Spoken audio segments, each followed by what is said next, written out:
Well, former President Jimmy Carter stirring up more controversy in the Middle East, telling the London Times that Israel has 150 nuclear weapons.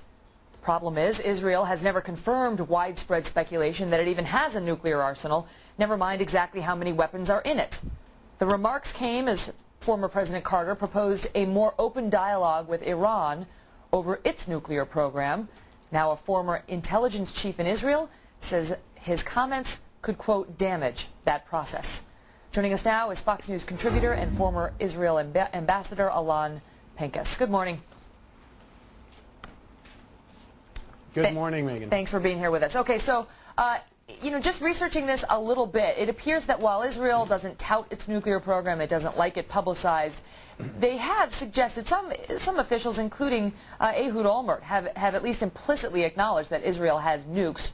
So what is so bad about the Carter gaffe? Well, it's in the eye of the beholder, Megan. I actually don't think it's that bad. I don't think he revealed anything of spectacular proportions. In fact, you can go back almost a decade ago when Richard Nixon, former President Nixon, the 37th president, said on Nightline that based on the information that he saw while at the White House, he can confirm that Israel has in its possession nuclear capability. What is new about what Jimmy Carter said is, A, that he actually states a number, a specific number, 150, which should come as news to anyone who's interested.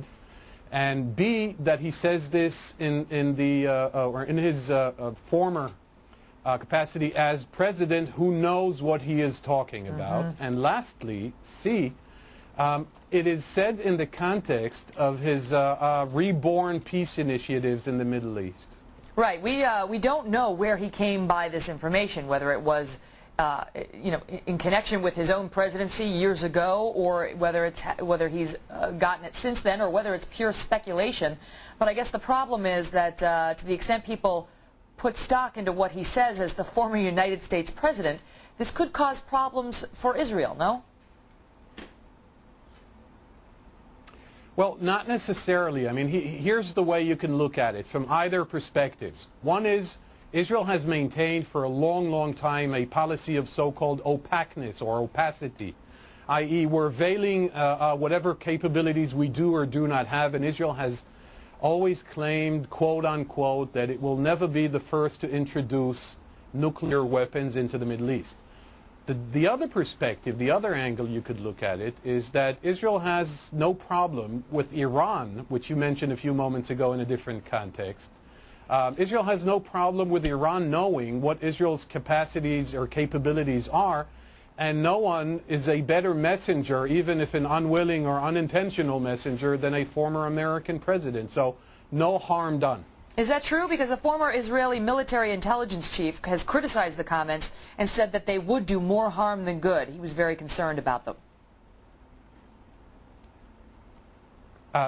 He's being paid, or at least was paid, to be concerned because he's a former intelligence officer. And secondly, once a country adopts a policy and sustains that policy for such a long, prolonged period of time, having someone out of the blue unexpectedly come out, someone with credibility as Jimmy Carter has as a former president, it obviously, breaches that policy or taints it.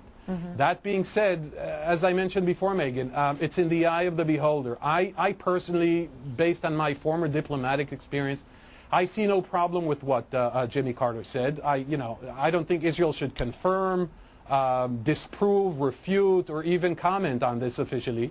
Jimmy Carter is an individual, a free man, an active man who is able to say whatever he feels like. Understood. Former Israel ambassador Alon Pincus, thank you so much for being with us this morning. We have some new evidence.